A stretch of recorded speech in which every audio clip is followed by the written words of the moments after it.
How you doing out there, folks? Yes, it's me, Frankie, the unknown songwriter. Okay, now this is Real Diamond by M.A. Holland. This is chapter 7, Ghost in the Townhouse. I'm adding this chapter to the story because I feel that it has something to do with the real diamond. This incident occurred right after we moved into the townhouse.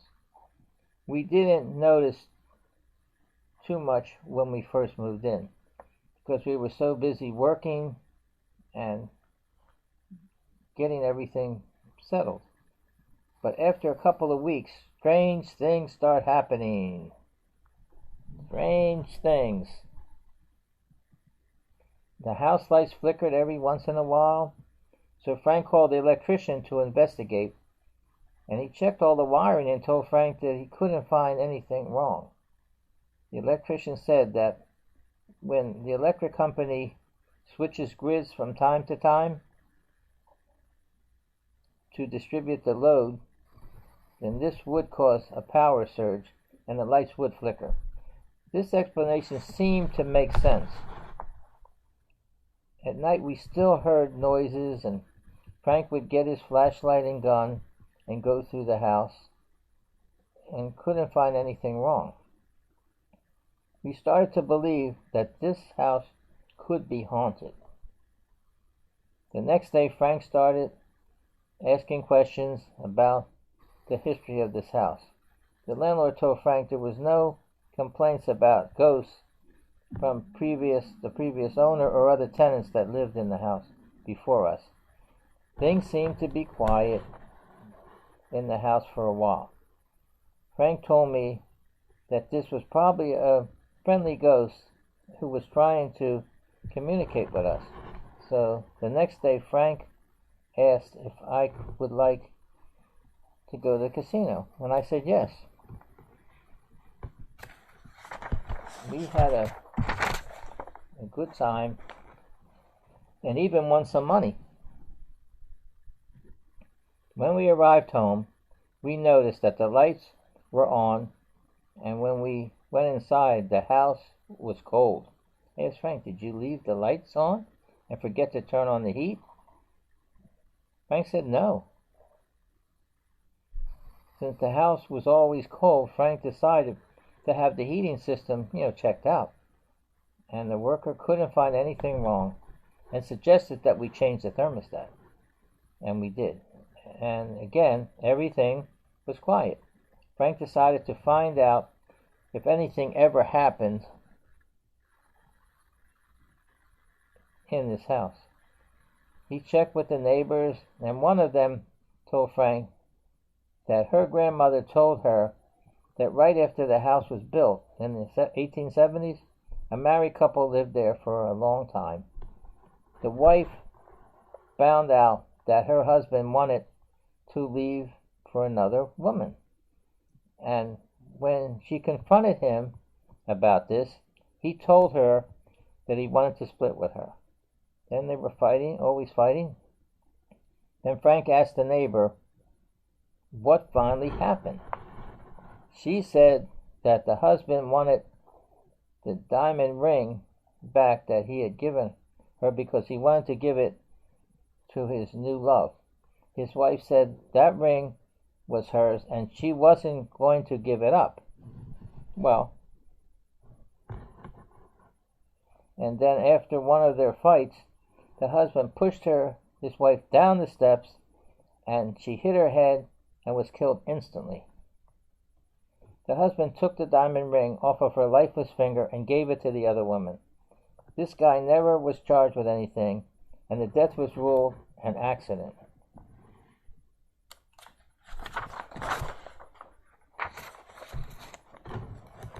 Frank told me that what the neighbor told him, and we thought that there could be a connection with us, because this couple was about our age, and the diamond ring was the reason that this woman was killed. Frank and I also felt that this ghost picked us because of the real diamond that Frank gave me. to let us know that we should never leave each other for someone else. Frank told me that if we would ever split, I was to keep the real diamond and he would keep the fake one. Frank told me that he was going to take pictures where the woman was killed, so that the next day Frank got out his Polaroid camera and snapped several pictures through the house. As he waited for the pictures to develop, they all came out blank except for one, which had an image on the right side of the print. It looked like a woman dressed in Victorian clothes, and she was wearing a hat. Frank showed me the picture, and I agreed with him to what he saw. I noticed something else. She was standing showing her left side, and I noticed that she had a large diamond ring on her left hand. This was probably the ghost that was haunting the house. The next day Frank decided to take more pictures of the outside of the house, but this time all the pictures came out, since this film was new and the other film used was outdated. Frank examined all the pictures and didn't seem to notice anything wrong. So when I came home from work, I told Frank, asked me to look at the pictures over and see if I could notice anything unusual. I did notice something.